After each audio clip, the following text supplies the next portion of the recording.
Apa sudah kelihatan dari sekarang? Kelihatan, Prof. Oke, baik. Jadi kita bisa mulai ya. Jadi eh, kuliah pertama saya ini terkait dengan interpretasi jaringan lunak. Jadi mungkin nanti kita akan ada pertemuan yang kedua dan ketiga. Jadi untuk pertemuan kedua ini karena hari Jumat saya juga masih dalam perjalanan ya dari Taiwan ke Surabaya. Jadi mungkin nanti kita bisa schedule hari Sabtu barangkali ya. Jadi Sabtu jam 8 pagi gitu mungkin kita nanti saya minta persetujuan adik-adik sekalian untuk reschedule itu. Nah, apakah hari Sabtu jam 8 atau mungkin setelah saya kuliah PPDA jam 10 gitu dan online juga. Nah, untuk yang kali ini saya akan menyampaikan prinsip-prinsip bagaimana kita bisa melakukan interpretasi soft tissue secara optimal. Jadi ini beberapa reference yang bisa adik-adik perdalam, bisa adik-adik baca untuk lebih detail memahami prinsip-prinsip dari interpretasi radiograf untuk jaringan lunak. Nah, tentu interpretasi untuk soft tissue ini tujuannya adalah terutama untuk bisa menginterpretasikan adanya normalitas ataupun abnormalitas dari soft tissue dalam rangka untuk penegakan diagnosis. Jadi pada kondisi tertentu radiografi yang kita interpretasikan itu bisa menjadi sarana untuk menegakkan diagnosis utama. Tapi pada kondisi yang lain kita hanya menjadi sematang supporting atau suportif ya untuk pemeriksaan laboratorium dari diagnosis yang kita tetapkan. Saya berikan contoh misalnya pada radiograf yang menunjukkan adanya abnormalitas akibat adanya kalkuli misalnya, adanya suatu sumbatan pada uretra misalnya kalkuli uretralis, maka radiograf yang kita interpretasikan mungkin bisa mendukung untuk penegakan dari kalkuli uretralis itu karena dari radiograf yang kita baca kita bisa mengidentifikasi gambaran dari kalkuli tersebut secara jelas sehingga ini untuk bisa menjadi semacam diagnosa laboratorium untuk menegakkan kausatif diagnosis. Tapi pada kondisi yang lain, misalnya pada kasus adanya sindroma distemper, canine distemper misalnya, maka mungkin kita tidak bisa berdasarkan pada radiograf yang kita baca, kita tidak bisa mendiagnosis canine distemper. Karena apa? Karena dari radiograf itu kalau yang kita dapatkan gambaran radiografnya dari regio torak misalnya, maka yang bisa kita identifikasi adalah abnormalitas yang bisa kita peroleh pada interpretasi dari area torak, terutama pada mohon maaf ini kok.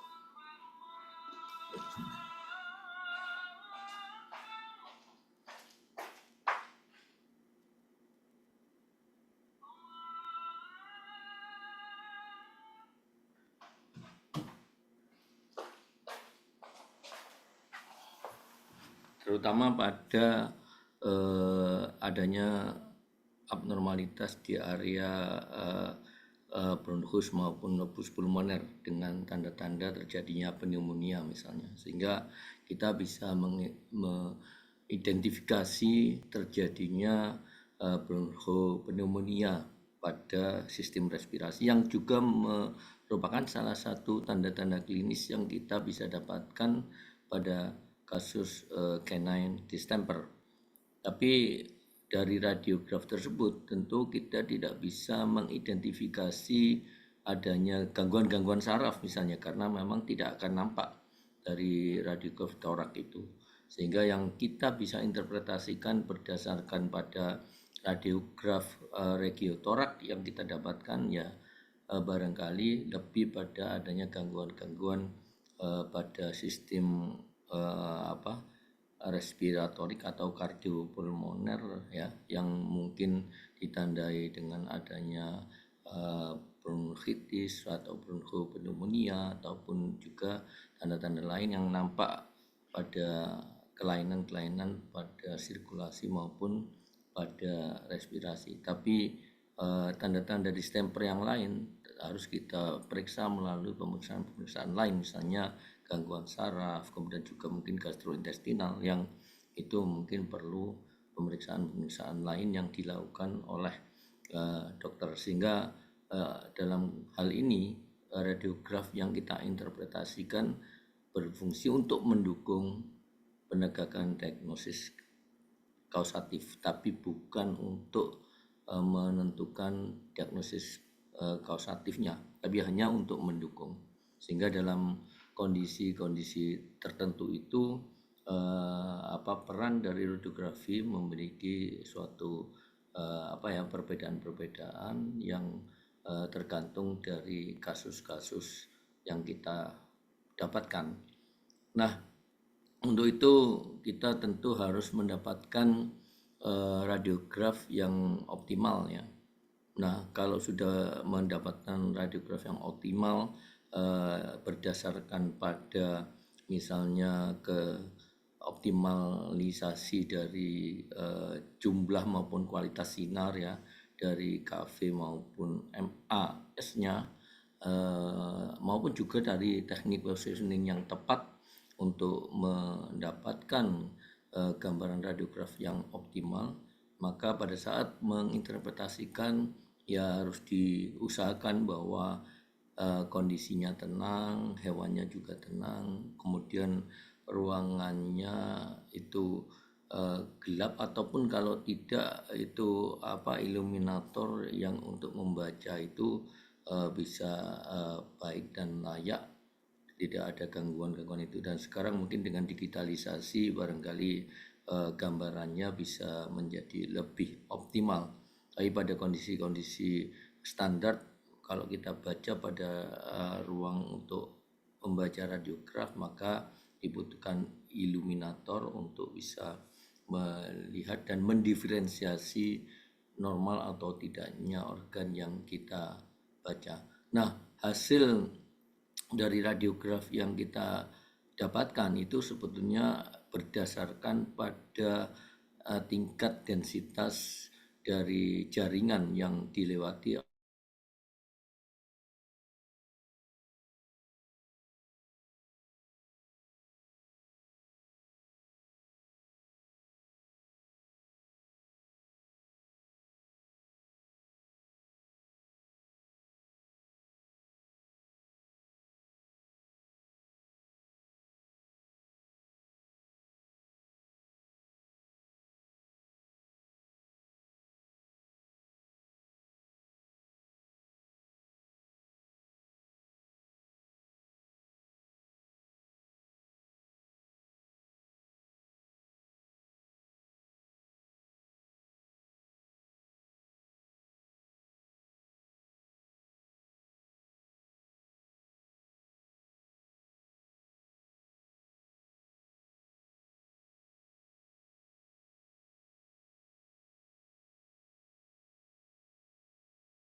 Halo, putus ya?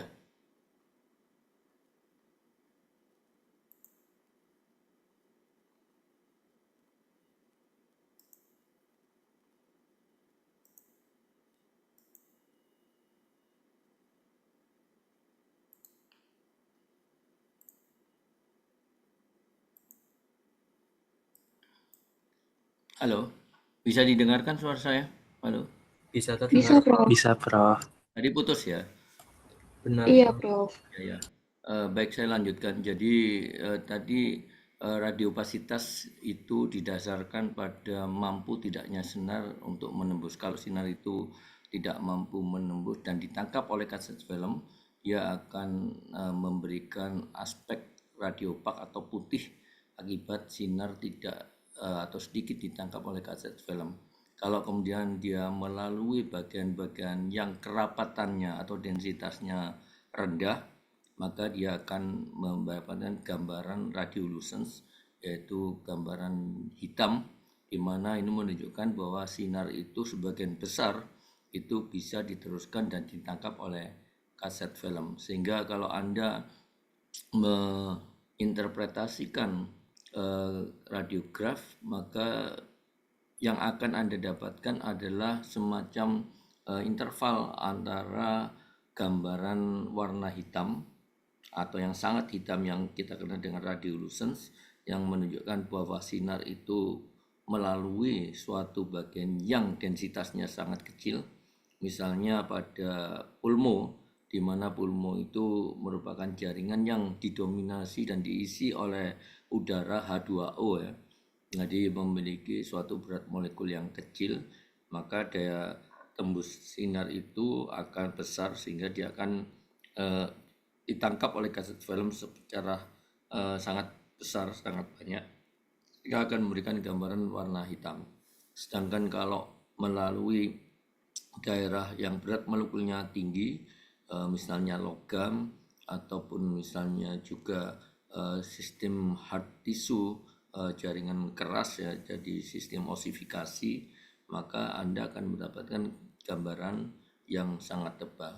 Nah, seperti yang saya katakan di sini, radiolucence maupun radiopak itu adalah semacam gradasi dari warna yang sangat-sangat hitam, yang itu artinya sinar itu melewati daerah yang kerapatannya sangat rendah, atau sampai dengan dia melewati kerapatan yang sangat tinggi, yang sangat dense, sehingga menimbulkan gambaran warna putih atau radiopak. Jadi ini adalah kondisi di mana kita dapatkan semua interval gradasi dari kerapatan itu pada area-area tubuh pada hewan, baik itu di regio abdominal, kranial maupun juga di torak. Sehingga kalau kemudian Anda melihat misalnya udara ya, dia akan memberikan aspek radiolucent yang sangat hitam, kemudian lemak, air, kemudian mengarah pada yang lebih rapat sampai dengan logam ya. Itu dia akan gradasi yang kurang lebih Anda dapatkan dari warna yang sangat hitam sampai dengan warna putih. Semakin ke arah putih maka semakin radio opak, semakin dense, semakin rapat. Mengarah ke bagian yang hitam itu semakin longgar, semakin tidak padat, semakin hitam yang Anda bisa dapatkan gambarannya pada radiograf. Sehingga saudara sekalian, perlu difahami bahwa kita membaca radiograf itu dengan konsep tridimensional. Artinya bahwa gambaran dua dimensi yang kita ambil, baik itu posisi lateral maupun posisi yang lain, suplemennya dorsoventral, ventrodorsal ataupun oblik, itu tujuannya adalah agar kita mampu untuk merekonstruksi itu dalam konsep tiga dimensi, dalam konsep ruang, sehingga Anda tentu diharapkan bisa mengkonstruksikan secara di dalam interpretasi Anda berdasarkan pada gambaran yang 2 dimensi tadi. Sehingga kenapa untuk mendukung agar konsep tridimensional itu bisa dengan mudah Anda lakukan, maka akan sangat baik kalau kemudian gambaran radiograf yang kita dapatkan itu adalah gambaran yang komplementer dan biasanya diambil melalui 2 posisi yang saling melengkapi, yaitu misalnya lateral dengan satunya dorsoventral atau ventrodorsal atau oblik. Ini untuk memudahkan kita bisa merekonstruksi itu. Namun yang lebih penting lagi adalah bahwa Anda harus merefer pada kondisi-kondisi yang normal. Jadi kalau kemudian Anda tidak bisa memahami bagaimana kondisi normal dari suatu organ, misalnya di regio abdomen normalnya lobus pulmoner, normalnya core atau jantung, kemudian juga posisi relatif antara lobus, antara mediastinal, kemudian juga gambaran-gambaran yang lain, maka itu akan sangat sulit untuk kita bisa mengidentifikasi dan kemudian mendiagnosis ataupun menginterpretasikan bahwa ini adalah abnormal, ini mengalami pengecilan, ini mengalami pembesaran, ini mengalami perubahan bentuk, perubahan struktur, mengalami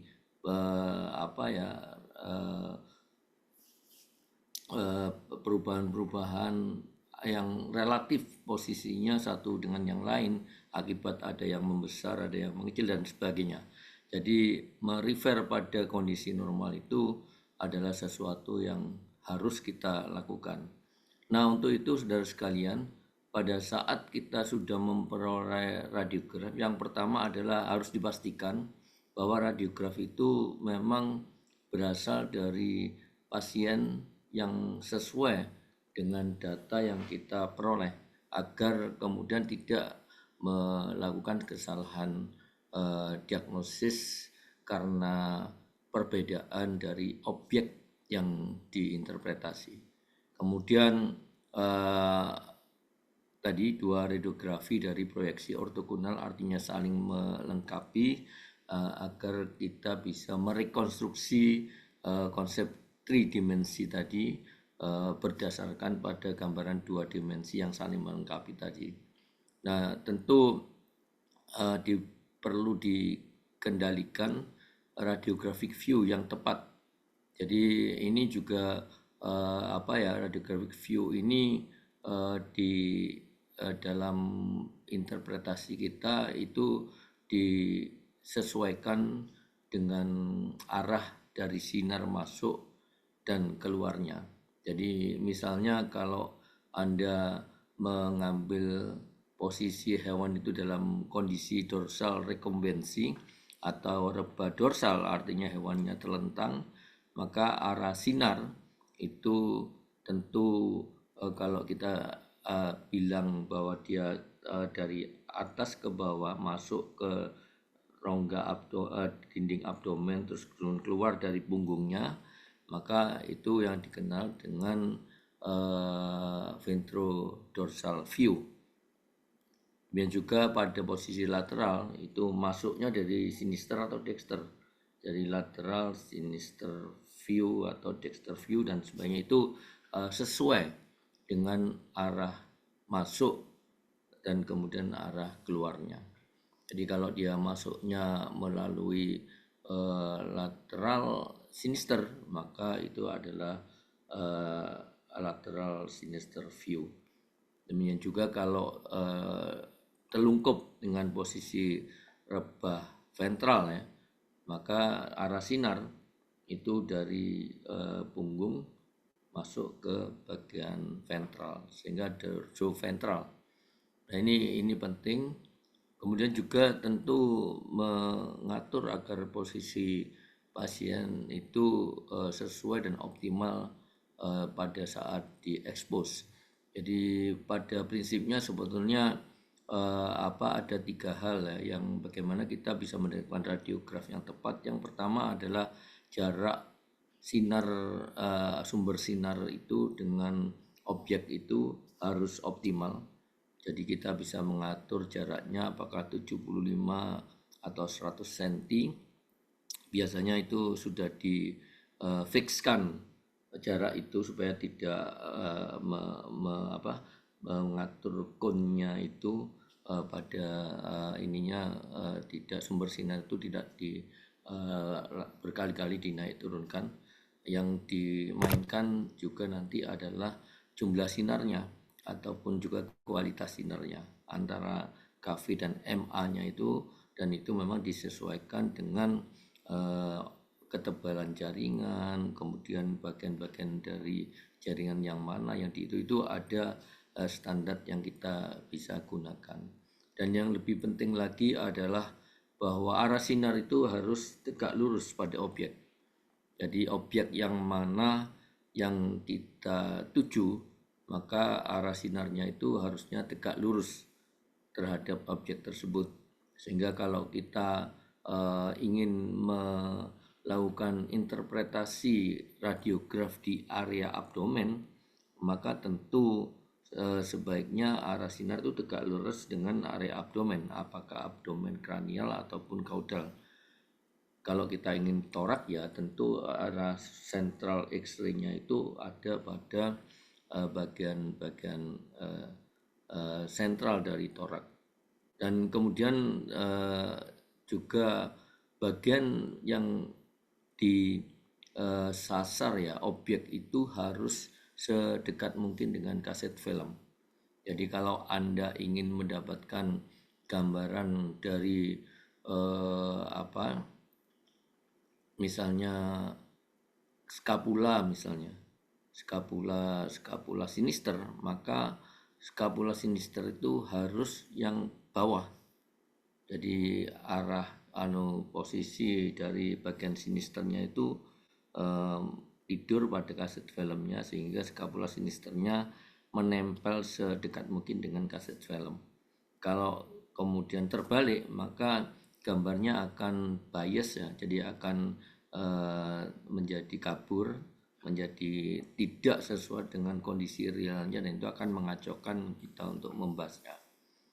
Kemudian juga tentu itu akan menjamin bahwa kita bisa mendapatkan suatu radiograf dengan kualitas yang baik. Nah, interpretasi dari gambaran yang kita dapatkan pada radiograf tentu adalah kita merefer pada anatomi normal dari hewan tersebut, dan Anda sebagai dokter hewan tentu memiliki obstacle sendiri, karena pada hewan ada kucing ya dengan breed tertentu, anjing pun juga dengan jenis anjing kecil, anjing sedang, anjing besar, dan breednya juga bermacam-macam.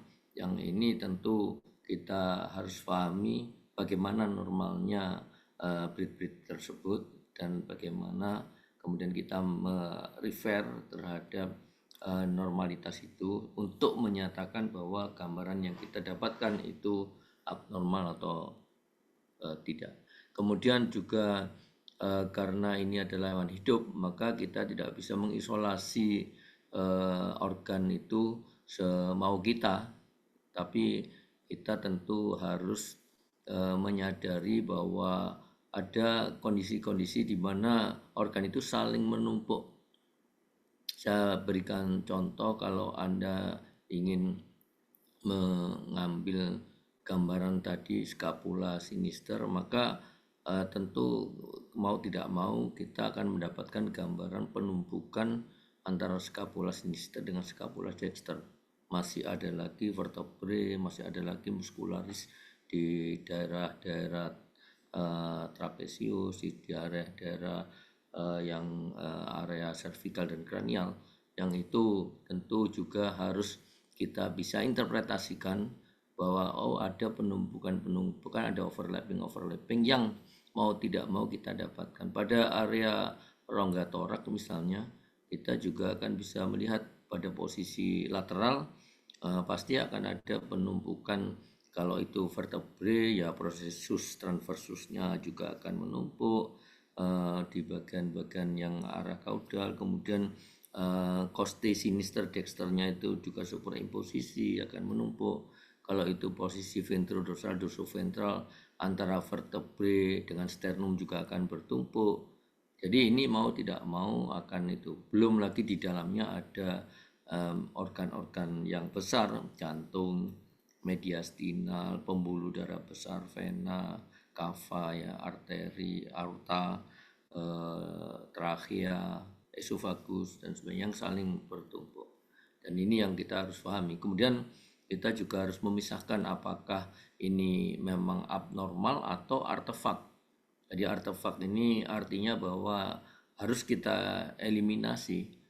Jadi mungkin kalau anjing itu menggunakan penanda tertentu yang terbuat dari logam, ya kita harus pahami itu bahwa ada seperti itu. Atau kalau misalnya bisa dilepas, misalnya untuk menggunakan kalung ya, yang ada logam yang itu, maka itu harus dipisahkan, harus dilepas supaya tidak mengganggu kita, tidak menjadi artefak pada saat radiografnya sudah didapatkan. Dan tentu yang penting adalah kita bisa mengidentifikasi kalau ada lesi patologisnya. Nah, lesi patologis ini tentu ya terkait dengan apakah memang organ-organ tertentu itu mengalami lesi yang kita bisa nanti identifikasi berdasarkan pada beberapa kriteria yang memang kita akan temukan. Jadi kita evaluasi itu apakah ada abnormalitas, apakah kemudian ada abnormalitas dari anatomisnya ya. Jadi lokasinya yang ini seringkali bisa bergeser, berubah, terjadi suatu desakan-desakan ataupun mungkin bagian-bagian yang berpindah karena mengisi suatu area yang kosong. Dan tentu kita harus mampu untuk mengklasifikasi abnormalitas tersebut untuk menetapkan diferensial diagnosis dan nanti untuk menjadi dasar kita menegakkan diagnosisnya. Nah, saudara sekalian, abnormalitas yang kita bisa dapatkan yaitu ukurannya. Apakah misalnya terjadi pengecilan atau pembesaran. Yang paling sering mungkin kita dapatkan misalnya kalau ada hipertrofi kardiak ya, jadi adanya kardiomegali, pembesaran jantung, maka Anda akan bisa melihat jantung berubah ukurannya, kemudian juga konturnya ataupun bentuknya. Jadi yang biasanya berbentuk semacam elips gitu ya, jadi oval, jadi bukan elips, oval, maka mungkin itu akan menjadi lebih membulat, lebih membesar dengan bentukan-bentukan yang membulat pada area-area tertentu atau pada keseluruhan dari bagian jantung. Kemudian juga variasi jumlah. Jadi variasi jumlah ini bisa juga Anda misalnya apakah jumlah dari falangnya, apakah itu jumlah dari ginjal misalnya yang harusnya didapatkan adanya 2 ginjal sinister dexter, kemudian juga komponen-komponen yang ada yang itu kemudian bisa menunjukkan bahwa ini adalah kondisi-kondisi yang tidak biasa dan tidak secara anatomis tidak normal. Kemudian perubahan posisi tadi ada kaitannya dengan ukuran yang membesar dan mengecil, atau misalnya ada perubahan-perubahan pada satu organ tertentu yang kemudian menyebabkan organ yang lain itu menggeser atau ini. Pada umumnya kalau terjadi suatu perubahan posisi biasanya disebabkan oleh karena adanya suatu bagian dari organ yang misalnya membesar, dia akan mendesak organ-organ yang di sekitarnya menjauh. Tapi bisa juga kalau organ itu menjadi kecil, maka area yang kosong itu akan diisi oleh organ-organ lain yang memiliki mobilitas yang tinggi.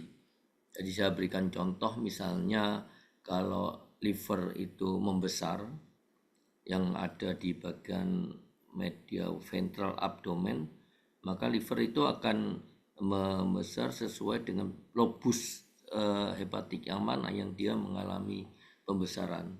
Atau bisa juga kemudian pembesaran terjadi pada seluruh lobuler dari liver, sehingga dia akan mendesak bukan hanya ke kranial dan mendesak diafragma menjauh ya, lebih ke kranial, tapi bisa juga kemudian mendesak organ-organ yang lain di sekitar liver untuk menjauh. Misalnya lambung yang terletak pada dorso di ventrosinister dari liver, dia mungkin akan terdesak ke arah dorsal, akan terdesak ke arah kaudal, kemudian juga intestinal akan terdesak juga ke arah kaudal dan seterusnya. Jadi tergantung dari organ yang mana yang mengalami pembesaran, maka biasanya organ-organ di sekitarnya akan terdesak menjauh dari organ tersebut. Kalau misalnya yang membesar adalah kandung kemih misalnya, maka tentu yang terdesak adalah bagian dorsal dan bagian kranial dari kandung kemih itu. Jadi di situ kita dapatkan adanya, kalau itu jantan ya, mungkin kita akan bisa nggak lihat gambaran dari kolon yang terdesak lebih ke dorsal oleh karena pembesaran dari vesika urinaria. Kalau kemudian pada betina barangkali juga akan ada suatu pembesaran atau desakan pada uterus ataupun juga pada kolon yang itu, termasuk pembesaran atau desakan pada organ-organ yang di kranialnya, dan di situ yang mobile adalah intestinal. Jadi Anda bisa melihat intestinal yang lebih terdorong ke arah kranial atau ke depan.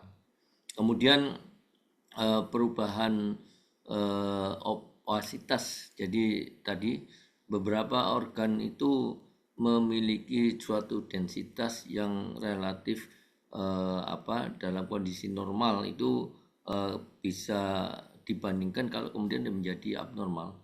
Saya berikan contoh, misalnya pada kasus terjadi fibrosis ya.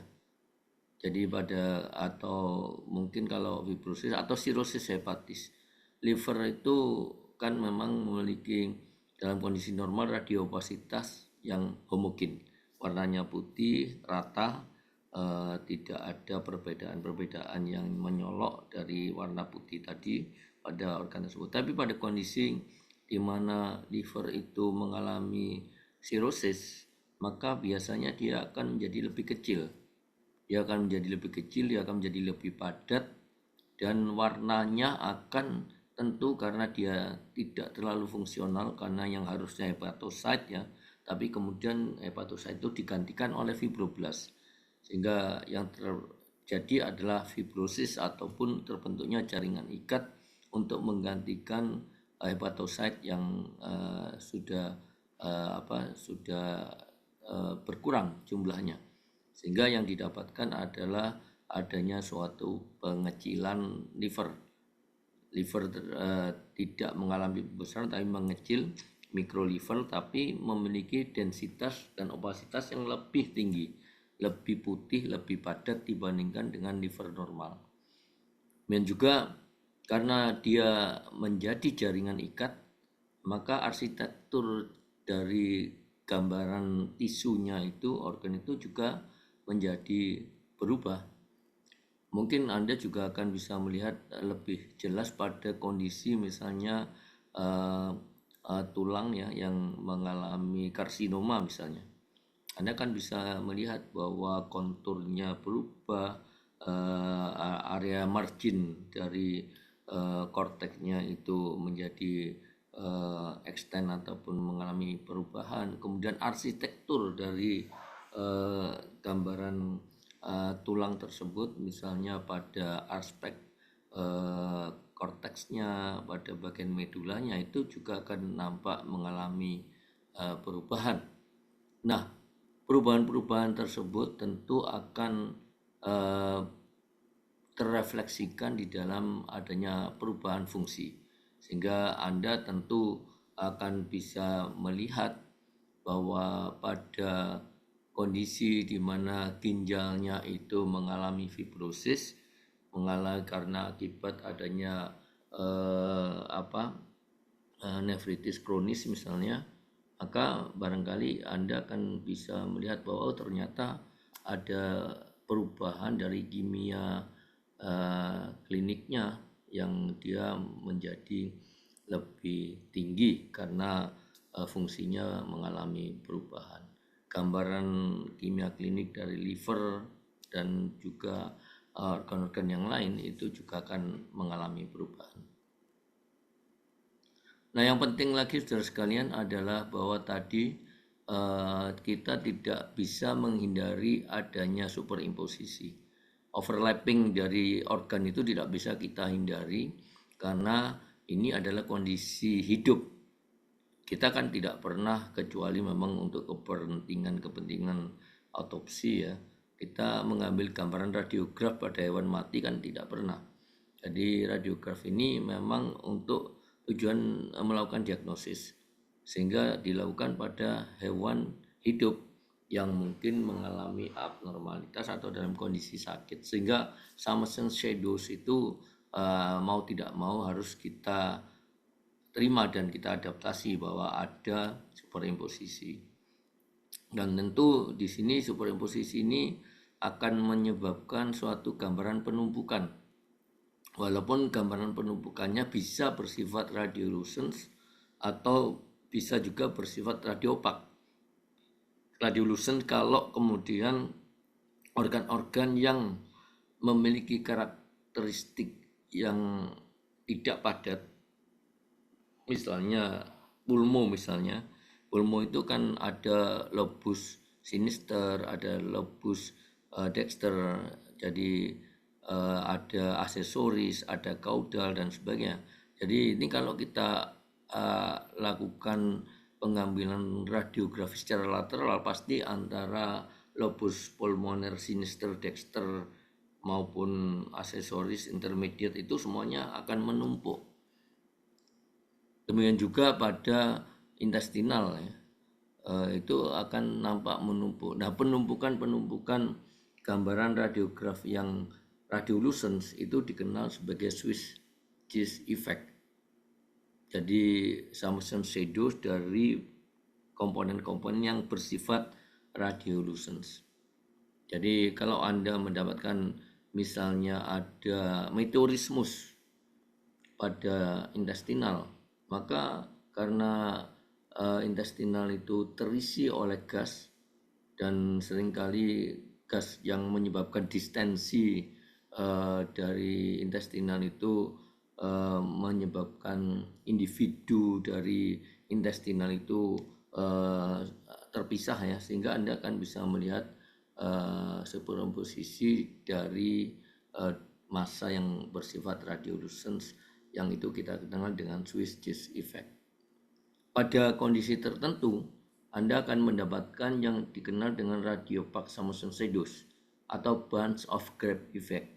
Jadi bunch of grape effect ini kalau dua gambaran beberapa overlapping dari bentukan-bentukan yang sifatnya radiopak.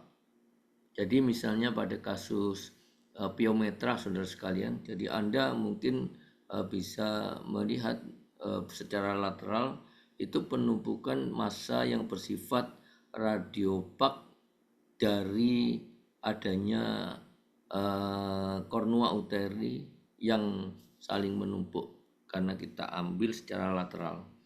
Nah, penumpukan itu juga dinyatakan karena dia tersusun oleh massa yang bersifat radiopak, itu yang dikenal dengan bunch of grape effect.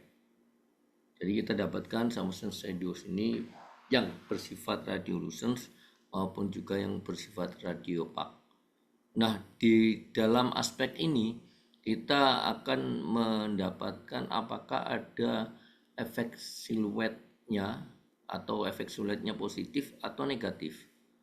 Efek siluet positif itu kalau kemudian suatu organ itu saling bertemu, sehingga kemudian pada radiografnya itu kita tidak melihat margin yang jelas dari masing-masing karena mereka bertemu,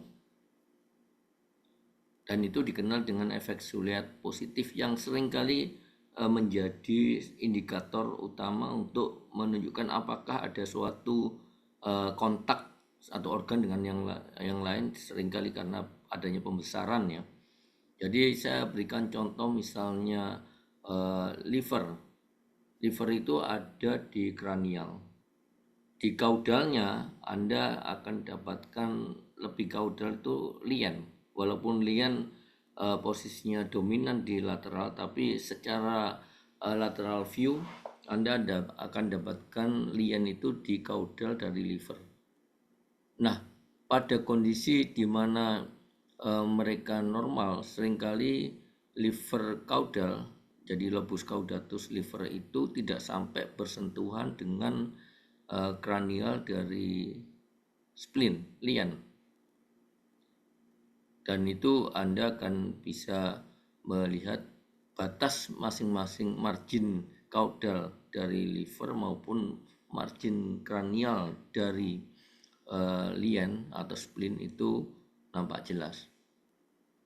Tapi kalau kemudian terjadi pembesaran liver sampai kemudian dia extend ke kaudal dan bersentuhan dengan lien secara faktual ya, jadi memang menyentuh, maka daerah yang menyentuh itu marginnya akan menjadi tidak jelas, yang itu menunjukkan bahwa siluetnya positif dan juga mengindikasikan bahwa organ itu memang mengextend atau membesar sehingga saling bersentuhan.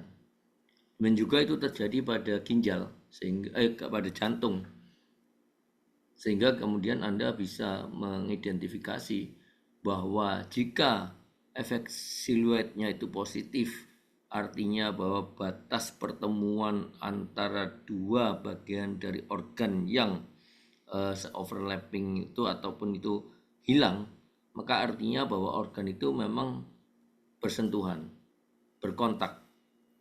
Tapi kalau kemudian Anda mendapatkan adanya overlapping, dan overlapping itu masih ditandai batas masing-masing dari organ itu masih terlihat walaupun overlap, ya misalnya di depan itu Anda bisa melihat bahwa scapula, sinister dan dexter itu pasti tidak pernah bertemu, sehingga kemudian Anda masih melihat batas masing-masing gambaran scapula, sinister dan dexter pada saat dilakukan pengambilan lateral view dari radiograf itu.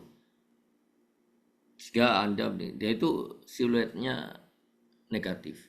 Kemudian juga pada gambaran organ yang tidak saling bertemu tadi, maka kontak itu margin masing-masing masih akan nampak. Kemudian juga pada gambaran ginjal kiri dan kanan, ginjal itu tidak pernah bertemu, tapi kalau kemudian kita ambil secara lateral, maka Anda akan mendapatkan bagian tertentu dari ginjal yang menumpuk, walaupun kemudian batas masing-masing margin dalam radiograf itu masih akan kelihatan. Karena apa? Karena aslinya ginjal sinister dan dexter tidak pernah bertumpuk. Jadi ini penting untuk menandai adanya suatu pembesaran dari organ, adanya ekstensi dari organ, dan terutama pada jantung ya, itu sangat informatif sekali untuk menunjukkan oh terjadi suatu kardiomegali dari core atau cardiac sinister misalnya, karena itu bagian dominan pada bagian kaudal jantung secara lateral itu yang akan mengarah ke lebih ke kaudal, akan mendesak diafragma dan bersentuhan tentu dengan lobus hepatik secara radiograf. Kemudian juga kadang-kadang kita perlukan adanya bahan atau kontras. Jadi barium sulfat misalnya yang digunakan sebagai kontras positif ya, yang biasanya dianukan melalui oral ya, untuk melihat apakah ada obstruksi atau tidak, akan memberikan gambaran radio opak yang sangat tinggi dari barium sulfat itu. Dan sebetulnya dalam kondisi normal Anda juga bisa mendapatkan suatu kontras negatif. Jadi misalnya pada torak itu kontras negatif Anda akan dapatkan dengan adanya gambaran radiolucent dari udara. Demikian juga pada abdomen, Anda kontras negatif yang Anda dapatkan dari adanya gambaran udara pada area-area digestif, misalnya mulai dari gaster sampai ke bagian kolon rektum, ke bagian belakang. Di situ Anda akan bisa mendapatkan adanya gambaran radiolucence ya yang bisa berfungsi sebagai kontras negatif. Kemudian tentu persepsi yang tepat. Nah, saudara sekalian, yang seringkali kesulitan dan kesalahan yang kita temukan adalah bahwa adanya suatu lesi ataupun abnormalitas yang membingungkan karena terjadi pada cukup banyak area, sehingga kita tidak fokus untuk mengidentifikasi abnormalitas tersebut. Jadi ya ini kadang-kadang lesinya membingungkan ya, ini seringkali seperti tadi saya contohkan sindroma dari canine distemper misalnya. Itu kita bisa mendapatkan banyak abnormalitas mulai dari area kafum-kafum di upper respiratorik sampai ke bagian lower respiratoriknya. Atau juga mungkin adanya dugaan awal ya, diagnosis awal dari pemeriksaan sebelumnya yang terbukti. Misalnya dokter ataupun yang mengirimkan itu memberikan berdasarkan informasi secara anamnesis tanda-tanda bahwa anjingnya itu mengalami suatu obstruksi uretra, dan kemudian Anda setelah mendapatkan radiografinya Anda memang bisa membuktikan bahwa ada obstruksi di uretra karena adanya kalkuli. Jadi Anda kemudian langsung bisa mengidentifikasi ini adalah kalkuli uretralis, dan itu sudah selesai. Padahal sebetulnya Anda masih mendapatkan melalui radiografi yang Anda peroleh itu abnormalitas yang lain, ataupun mungkin tanda-tanda yang lain yang kemudian Anda lewatkan. Misalnya bahwa ternyata uterusnya membesar, baik karena adanya fetus atau mungkin karena piometra. Anda tidak identifikasi, tapi karena Anda fokus dan ingin membuktikan bahwa memang ada obstruksi pada uretranya. Dan kemudian menetapkan diagnosis definitif dari abnormalitas relatif. Jadi seperti tadi, bahwa kita mungkin mengidentifikasi adanya abnormalitas pada area terjadinya bronchopneumonia misalnya ya, yang merupakan bagian dari distemper, tapi Anda harusnya tidak mendiagnosis bahwa berdasarkan radiografi itu adalah distemper, karena Anda tidak mendapatkan dan tidak melakukan pemeriksaan secara menyeluruh komprehensif untuk menetapkan diagnosis definitif distemper tadi, yang hanya Anda dapatkan dari radiograf regiotorak yang mungkin lebih menunjukkan adanya gangguan-gangguan pada area respiratoriknya saja, dan tidak cukup untuk menyatakan bahwa dia mengalami distemper. Mungkin Anda bisa menyatakan bahwa dia mengalami bronchopneumonia, tapi untuk mendiagnosis bahwa distemper tentu harus dilengkapi dengan pemeriksaan-pemeriksaan yang lain. Nah, saudara sekalian, jadi ini orientasi positioning ini penting ya, karena tadi posisi relatif satu organ dengan organ lain itu akan juga menentukan adanya perubahan-perubahan, adanya pembesaran, pengecilan, dan pergeseran abnormal yang bisa saja terjadi. Jadi di sini Anda bisa melihat ke arah kepala itu kita katakan kranial, ke arah ekor kaudal, ke arah punggung itu dorsal, ke arah rongga abdomen itu ventral, kemudian pada ekstremitas ini atau kraniumnya kita bisa menekan rostral kalau ke arah hidung, kemudian ini ke arah mandibula ini ventral, ke arah daerah-daerah kranial dari metakarpal, kranial dari metatarsal ini ke arah dorsal, bagian kaudal dari metakarpal itu palmar, dari metatarsal adalah plantar dan seterusnya. Ini orientasi posisi yang penting untuk kita pahami. Nah, kalau untuk radiografi toraks saudara sekalian, maka tentu tujuannya adalah untuk mengetahui apakah terutama adanya perubahan-perubahan dan pembesaran jantung maupun juga kompartemennya. Apakah ada kompensasi atau dekompensasi, apakah ada massa abnormal, ada efusi, ada akumulasi cairan pada area-area kafum torak, apakah ada abnormalitas dari traktus respiratoris maupun juga di pulmonia, dan tentu pada torak ini karena cukup banyak jaringan-jaringan dan organ-organ yang lebih besar ya, ada jantung dengan pembuluh darah besarnya, aorta, vena cava, kemudian juga vena dan arteri pulmoner, kemudian juga ada mediastinal yang lain, ada trache, ada esofagus, kemudian ada lobus pulmoner. Nah, ini semuanya akan menyebabkan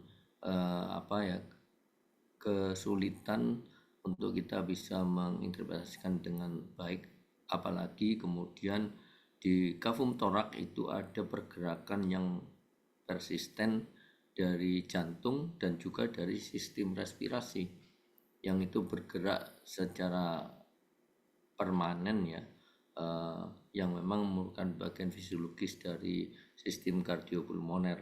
Sehingga kenapa pada radiotorak ini short exposure time itu menjadi penting. Jadi pengambilan dengan waktu yang pendek dan kualitas sinar yang baik itu menjadi mutlak.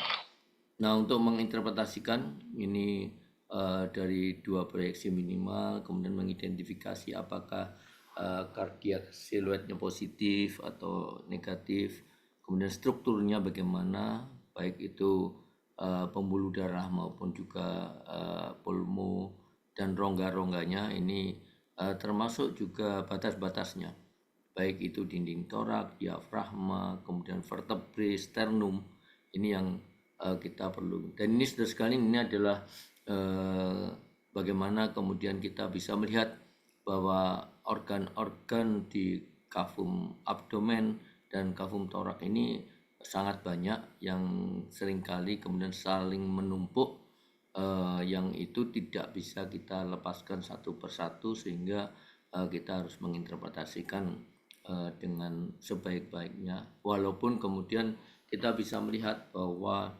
overlapping yang terjadi secara real itu kalau dalam radiograf kita bisa identifikasikan dan dengan perbedaan-perbedaan dan gradasi dari radiopasitasnya.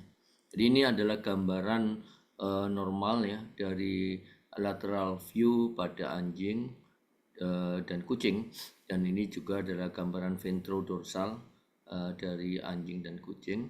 Jadi Anda kalau melihat bahwa kalau itu ventrodorsal ya, maka anjingnya dia terlentang, sehingga bagian kanan ini adalah merupakan bagian kiri dari anjing itu. Jadi kalau yang ini adalah bagian kanannya. Demikian juga pada kucing, bagian yang menghadap kita yang kanan ini adalah bagian kiri dari kucingnya, dan ini adalah bagian kanan dari kucingnya. Sehingga Anda bisa melihat walaupun mungkin pada anjing dominan dari jantung sinister itu cukup signifikan ya, pada kucing pada breed tertentu ini juga harus hati-hati karena dia tidak sepenuhnya seperti pada anjing, pada manusia, jantung kirinya itu relatif lebih mendominasi kafum toraks sinisternya. Kemudian kalau pada bagian lateral di sini Anda bisa melihat ini adalah gambaran normal di mana dorsal dari kafum torak dibatasi oleh vertebrae. Jadi mulai dari vertebrae cervical ya yang menandai juga torak inlet pertama ya, dari dari torak satu ya sampai kemudian ke bagian vertebrae lumbal. Dan kemudian di sini Anda juga bisa melihat di bagian dorsal ini ada vertebrae dengan coste yang seringkali beberapa saling overlapping juga karena kiri kanannya yang Anda bisa melihat bentukan-bentukan dari coste sinister maupun dexter. Di caudal dibatasi oleh diafragma. Jadi di diafragma dengan kupulanya di sini Anda bisa melihat lengkung dari diafragma yang membatasi kafum torak dengan kafum abdomen, di mana area kafum torak itu didominasi oleh massa radiolucens dari udara yang ada di dalam lobus pulmoner. Ini juga sama, Anda bisa lihat pada kucing di sini vertebrae torak. Anda bisa melihat ini adalah torak inlet dan ini adalah coste di area torak sinister dexter yang atas itu. Kemudian di caudal dibatasi oleh diafragma. Di ventral Anda bisa melihat sternum ya, yang kemudian secara keseluruhan didominasi oleh massa radiolucens dari udara yang ada pada lobus pulmoner. Kalau kemudian Anda melihat bahwa di dalam kafum torak itu ada massa radio opak yang homogen ya, dan kemudian juga Anda melihat di atas ini ada bentukan tabung yang bersifat radiolucens. Ini adalah gambaran trachea yang mengarah dari area kranial di sini. Ini adalah bagian dari trachea toraksik ya, yang merupakan lower respiratory tract. Dan ini Anda bisa melihat juga trachea yang mengarah ke caudal dengan bentuk tabung yang berisi massa yang sifatnya radiolucens. Dan kemudian Anda juga bisa melihat bahwa jantung ini dengan massa radioopak homogen itu ada percabangan-percabangan yang sifatnya radio opak ya, ringan.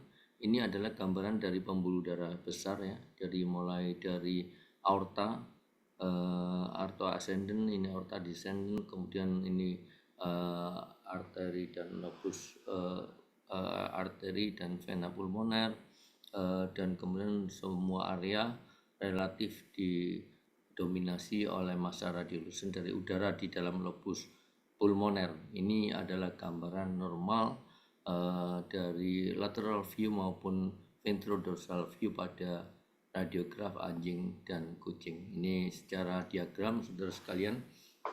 Kalau Anda melihat bahwa secara lateral ini Anda bisa membedakan pada bagian lateral caudal ini Anda bisa melihat bahwa ini dominasinya adalah dari ventricle sinister. Bagian yang lebih kranial itu adalah ventricle dexter. Di atasnya Anda melihat atrium dexter dan ini adalah atrium sinister.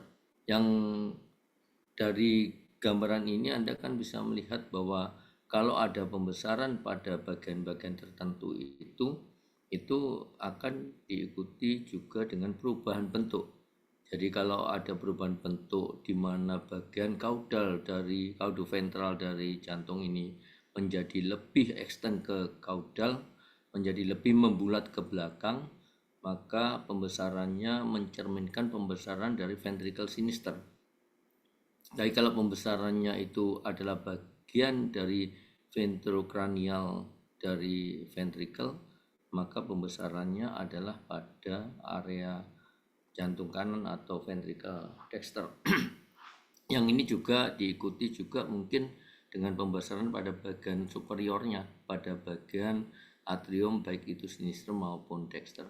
Sehingga sebenarnya dari gambaran radiograf kita bisa mengidentifikasi apakah pembesaran itu terjadi pada area jantung sinister, apakah pada area jantung dexter, dan itu juga apakah area ventricle, apakah area dari atrium.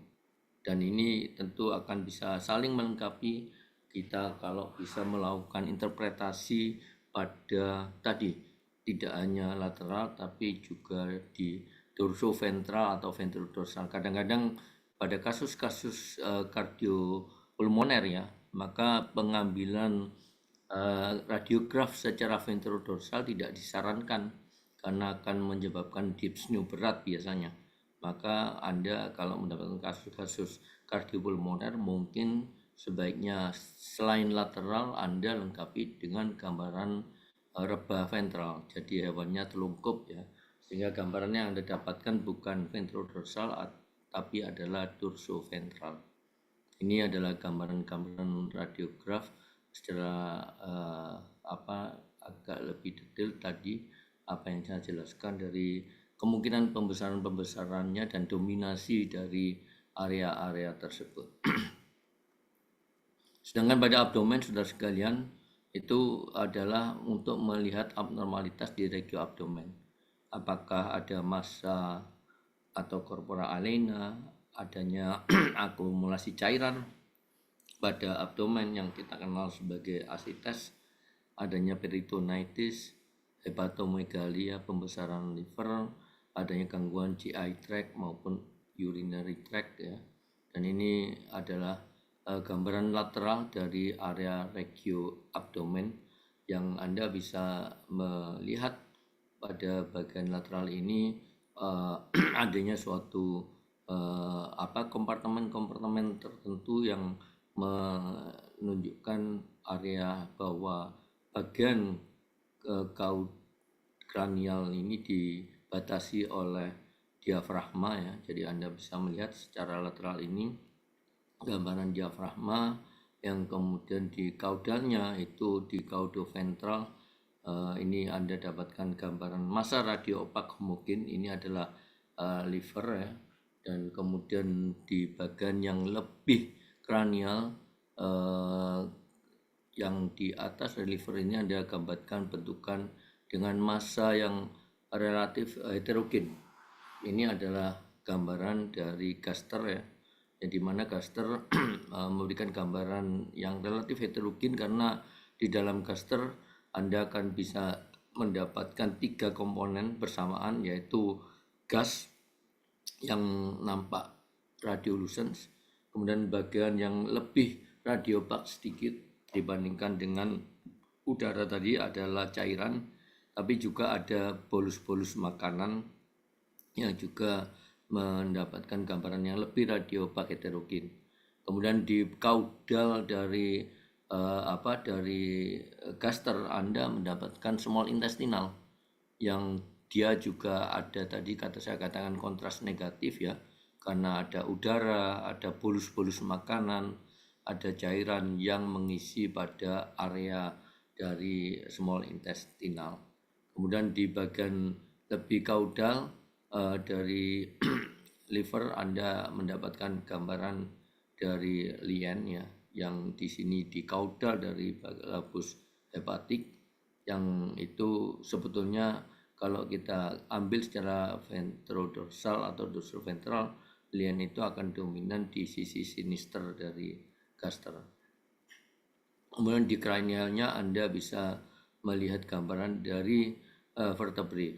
Jadi ada vertebrae depan ini vertebrae toraknya, yang kemudian juga diikuti dengan vertebrae lumbal, ada space intervertebralis sampai ke kaudal, dan ini bagian ventral adalah dinding abdomen. Ini adalah gambaran yang sama saudara sekalian secara lateral ya, dan Anda juga bisa melihat bahwa ada bentukan yang bersifat radio opak homogen. Nah, ini jadi dengan bentuk yang seperti bentuk kacang ini ya. Ini adalah gambaran dari lian, dari ginjal. Jadi ginjal sinister dan dexter. Ini yang dia tidak pernah bertumpuk karena memang dia terletak di ekstraperitoneal sinister dan dexter, sehingga kalau secara lateral seringkali kita bisa melihat gambaran margin dari masing-masing itu secara jelas walaupun mereka bertumpuk.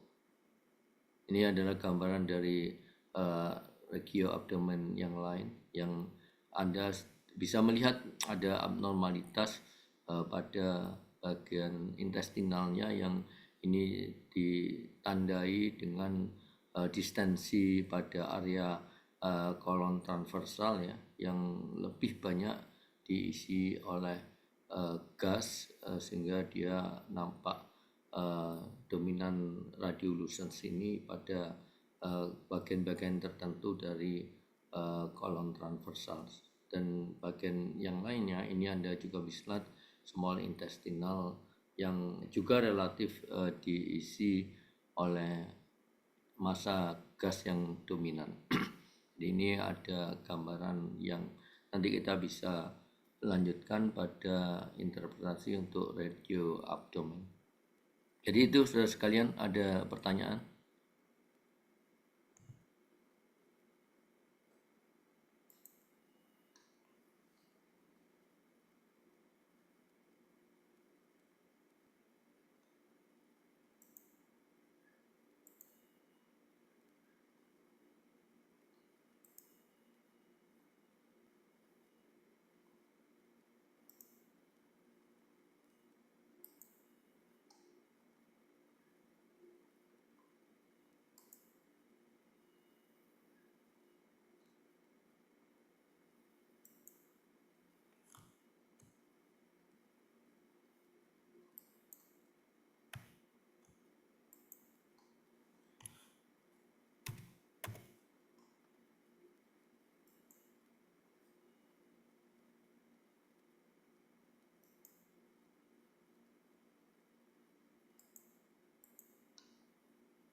Absensinya belum ya dia?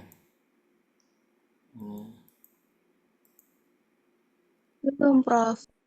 Ya, ya apa dia? Kok nggak bisa connect saya ini?